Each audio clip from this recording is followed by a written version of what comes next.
Hi, welcome to Curious London. This is the latest project from us at the London Free Press, where we take reader questions on things that they find odd or interesting or curious across London and across the region.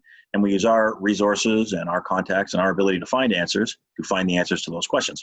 With me now is my colleague, Ryan Payette. Ryan, how you doing? Doing great, Pat.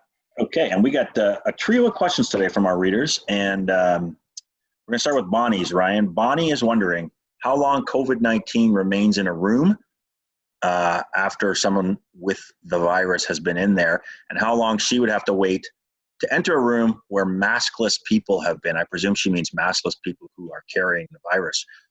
That's a good question. I don't actually know the answer. What do you got, Ryan? Yeah, it's such a big social dilemma, but let's go to Harvard University, right to Boston there in the medical school. And they're telling us through studies that the coronavirus can remain in the air for up to 3 hours. They've had 10 months to study it now. We know the spread happens through person-to-person contact after a cough, sneeze, but it also happens through conversation, singing, and breathing. And remember when folks were scrubbing their groceries and worried about surface contact? Well, studies showed in recent months that's not as much a threat as nose and mouth emissions. And for how safe it is to enter a room after maskless inhabitants, depends on the size of the room. That's what they found. So, the grocery store, you shouldn't feel as nervous as if you're in a tiny room, like in a social gathering like we had during the holidays kind of thing. That's why they wanted us to stay, just to the people in our house. So, okay. I'd rather be in a grocery store right now than a broom closet, unless a bunch of shoppers are hacking and sneezing. Then probably better to get the curbside pickup.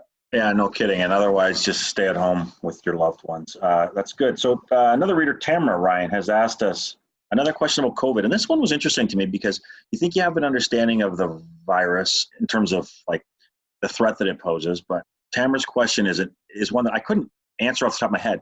What are the underlying conditions that you have to take COVID-19 from being a very severe virus that makes you ill to one that puts you in a hospital and possibly could kill you? What are those underlying conditions?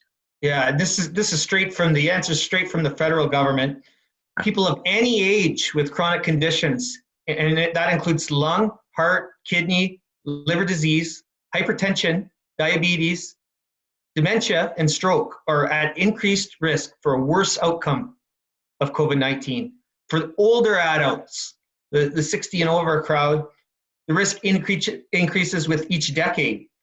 So anyone who is immunocompromised because of cancer or taking medications that lower the immune system, like chemotherapy, they can struggle to fight off the virus, as well as people living with obesity, obesity is a body mass index of 40 or higher. So 60, 70, 80, 90, as you get, each decade that you add, you got to increase the odds of a worse outcome.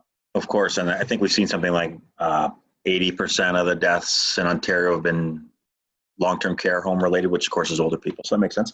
Our last question, Ryan, totally different topic. It's from our reader, Madonna, who wants to know how often City Hall and City Hall crews maintain the quote-unquote more rural roadsides in London.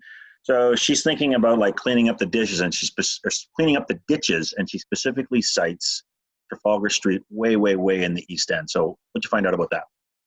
Yeah, I go by there all the time. Yeah, that's right. That's your City Hall says that rural ditch cleaning isn't on a consistent maintenance schedule, like mowing the grass on the boulevards or other regular road work and landscaping. But if there's a mess that's causing a safety issue, like obscuring sight lines at intersections, then the city crews will get involved. That's already happening. There's some invasive plants that are found on many rural and even urban roadsides. Ditches are also cleared to make sure stormwater can move and drain properly. If you spot an issue in a ditch, whether it's a visibility problem or just litter, you can flag it for a fix through the city's website. All right. That makes sense. That's, of course, london.ca. And speaking of websites, you can read all our stories on lfpress.com. And if you check right underneath this video, you'll see a link to where you can submit your own question to Curious London. We can get Ryan or one of our other experienced reporters to find an answer to your questions on behalf of Ryan. I'm Pat. Thanks for joining us. No problem, Pat. Anytime.